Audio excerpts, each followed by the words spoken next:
So Marcus Rashford has even been brought into the mix of this. He ain't got no money. He's probably borrowed money off of somebody he knows or a family member to shoot this video because he thinks he's going to make it in rap at 35 years old. Bragging about killing a 16-year-old civilian. Who told you this rap thing's going to bust with that behind you, bro? Who told you that? Who actually told you that? It's not even like you're super talented. This sounds so generic. Oh, another rental there. You know, you had 15 years to actually think about what you've done, but even after 15 years, you still can't feel remorse for what you did. So this UK rapper took the life of an innocent 16-year-old back in 2008 and was sentenced to a minimum of 14 years. He was then released in 2023, only to release a song bragging about what he did. He has now been recalled to prison. There is allegedly a picture of this guy with the footballer Marcus Rashford. What has happened here? Well, keep watching the video to find out, guys, and leave a like. Thank you. It doesn't cost anything. Leave the like. Please like it now. Cheers. Appreciate you. And also, guys, the podcast is going to be coming back sooner than you think. We've just been trying to find a permanent space. I believe we have found it. Touch wood. Finding a space is not easy, but I think we've done it. It's only taken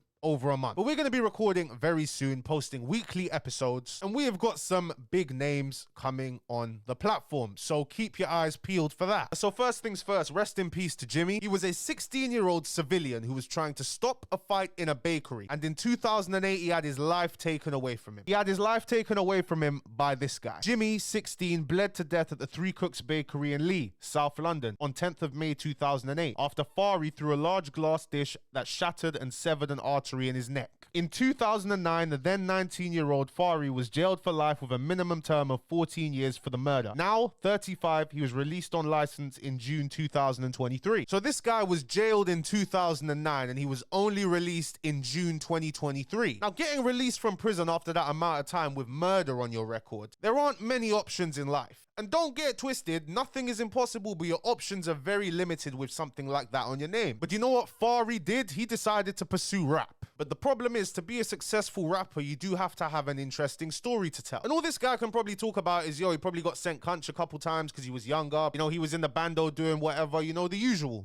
And then he took the life of an innocent 16-year-old and spent 15 years or more of his life in prison. That's not a story that most people want to hear or that most people will get behind. So what did Fari decide to do? He decided to brag about taking the life of a 16-year-old in 2008 because that's all he had to talk about. So when I quote from the BBC, the rapper 10, and it's not the number 10, it's 10 spelt with letters, appears to reference Jimmy's death with the lyrics, stuck it on a man and watched him melt like Ben and Jerry's. Sharpen up my blade, I've got to keep those necessary. Stay alert and keep it ready. Any corner could be deadly. Judge took a look at me. Before the trial even started, he already knows he's going to throw the book at me. And in another track, and I quote from the BBC, see a man's soul fly from his eyes and his breath gone. I wanted it more, I made it less wrong. Seeing blood spilled, same floor he was left on. Now the way he's rapping, you'd think that he's talking about one of his ops, one of his pagans, but no, he's talking about a civilian. And I did do some research into Jimmy and try and do a background check. You know, not that I'm the DBS, but, you know, just a little background check on him to see if he was involved in anything, you know, to see if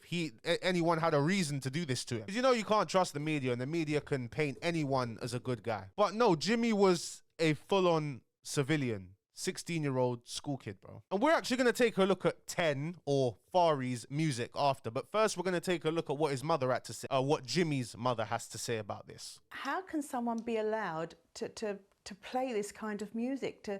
I mean, let's be honest, the words are absolutely horrendous. Forget the fact it could be about Jimmy, and it probably is. It shouldn't be about anyone. It's promoting violence, and I think that needs to be looked at more than anything. The fact that it's probably about our beautiful boy as well is even more so. So a few answers as to why this is allowed. And if we go back to Jake and what he's been doing, I think he's a coward.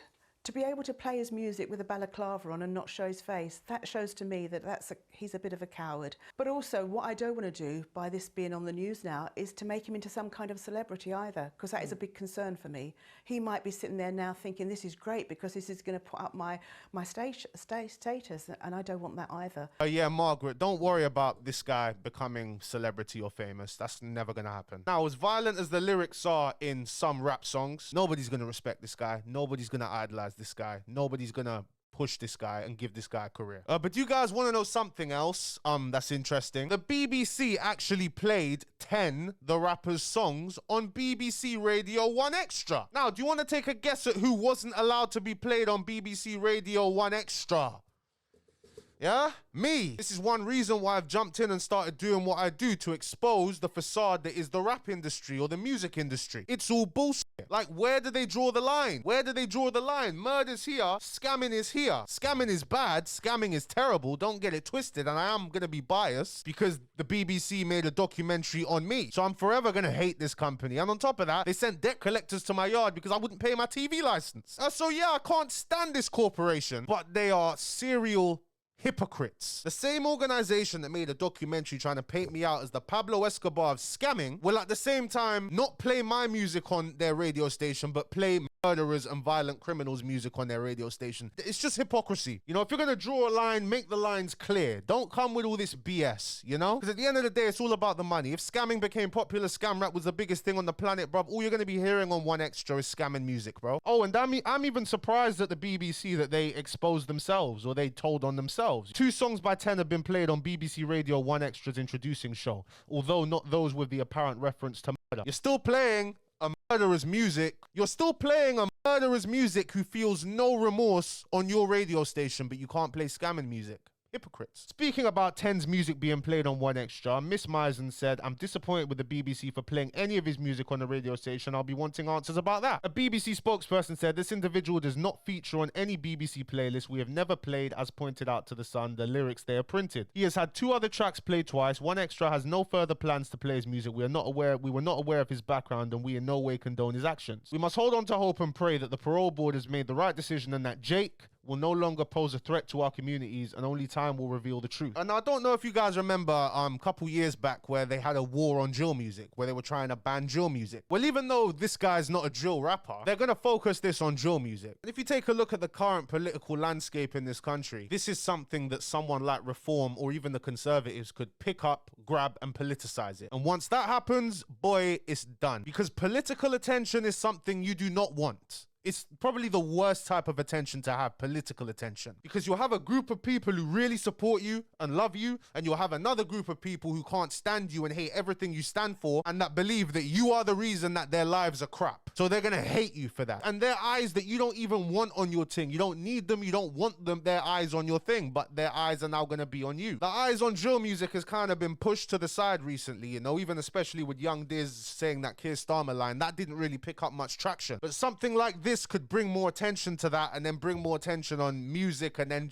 the whole thing could get politicized, and we don't want that. So now we're going to take a look at his music. So I was searching up to find his music. It's on Spotify, it's on YouTube as audio, but he's just created this official channel, Official 10 Music. And how can I verify this is his channel? Because all of his previous music has been posted on here, and he has this badge, which means official artist channel. And to get the official artist channel badge, you have to verify that you are the artist. So he is the artist. 15 winters later.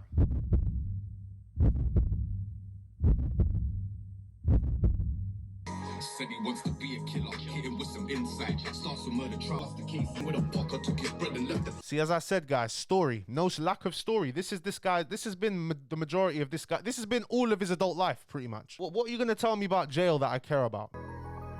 He's in the same rinse spot in Canary Wharf. I've got head here. Like recently, last couple years, I don't even bother driving to this spot. I think I drove there a couple years back and I saw like 5 cars parked there and I just turned around and drove away, bro. Or is this the same spot? It must be the same spot. Or did they change it? I don't know. I think this is the same spot. It's near the O2 Center, not far from the O2. You have to go on hella back roads around the O2 to get to this spot, which has a view of the whole of Canary Wharf. And I like Canary Wharf. It looks nice. Canary Wharf is very aesthetically pleasing, but actually being in there is just hell. Can't stand being in there, bro. Look at this. The guy's 35 years old. Couldn't even get a Lamborghini as a rental. You got a Porsche and you got a CLA, it looks like. That could either be a new A class, which I don't think it is. I think it's a CLA. It's got the sunroof, so I think it's a CLA. All you car guys are going to get onto me and that, but I'm not a car guy. Nothing to show for his life. Standing there performing, because I want you guys to understand as well, when you're recording a music video, bro, usually when I did video shoots, I used to hate the song after I recorded it. I used to not want to release it after I shot a music video because I would hear the song like 150 times in a day. And you know, if you hear a song too many times, it doesn't hit the same. And that's why I hated video shoots. It's just so long. So he's gone gone through all of that. He's probably borrowed money off of somebody because he's come out. He ain't got no bread. He ain't got no money. He's probably borrowed money off of somebody he knows or a family member to shoot this video because he thinks he's going to make it in rap at 35 years old. Bragging about killing a 16-year-old civilian in 2008. What a joke. Chase bread cause I ain't trying to get them hunger pains. He had a hustle chain. And you know what he's doing? He's doing the real rap thing. So I expect him to be saying some real stuff. But the problem is your story is not something anyone wants to listen to. It's not something anybody can even look up to. You killed a 16-year-old civilian and you're coming out of jail bragging about it. Like, what's going through your mind? Who told you this rap thing's gonna bust with that behind you, bro? Who told you that? Who actually told you that? It's not even like you're super talented. This sounds so generic. Oh, another rental there. Another rental. Like a Cuban chain.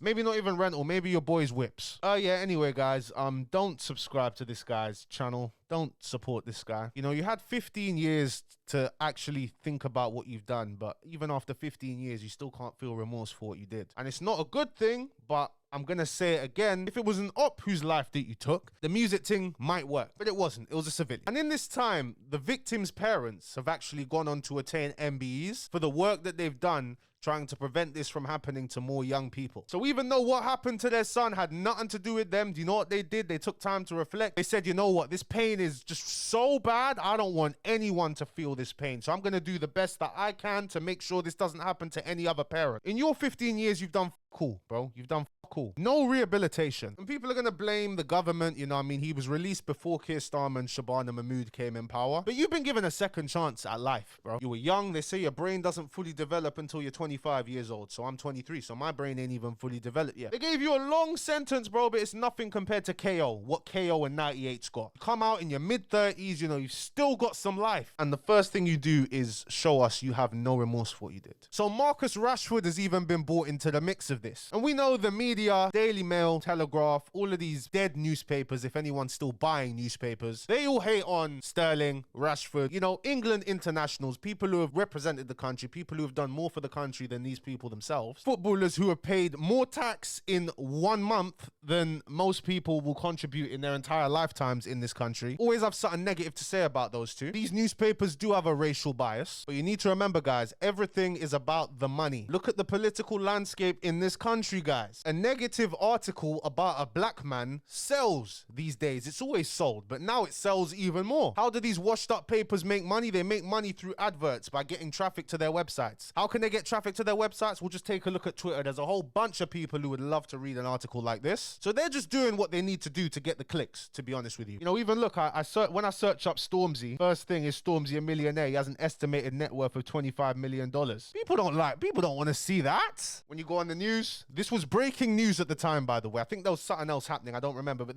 this was breaking news. Breaking news. Stormzy banned from driving for 9 months after he was using a handheld mobile device while driving his Rolls Royce. I mean, I can't relate, but I thought the whole point of getting a Rolls Royce was so you had a driver so you could enjoy the comfort of the car. But I don't know, innit? I don't know. Stormzy, you know what I mean? But this was somehow breaking news. This was breaking news. You know, and Stormzy's somebody who's had positive PR for a long time. So once they finally found something, they're just going to jump on that. Look, see, they're begging me to buy it. They're begging me to. Look at this. I'm not going to pay you to read an article, bro. All right, so we found a free news article here. And Marcus Rashford released a statement on Instagram the other day saying, I've been contacted today by a tabloid informing me that they plan to publish a photo of me with a rapper apparently taken over a year ago. I want to make it clear I've never seen this photo. I do not know this person and I'm not friends with him. Like most footballers, if someone asks for a photo with me, I will never refuse, but I'm obviously not able to do a background check on every individual that asks me for a photo. Can I please ask the tabloids, rather than focusing on me, to use their platforms to help raise positive awareness on many charities and individuals that work daily throughout the UK to tackle knife crime, to prevent more families suffering tragic loss?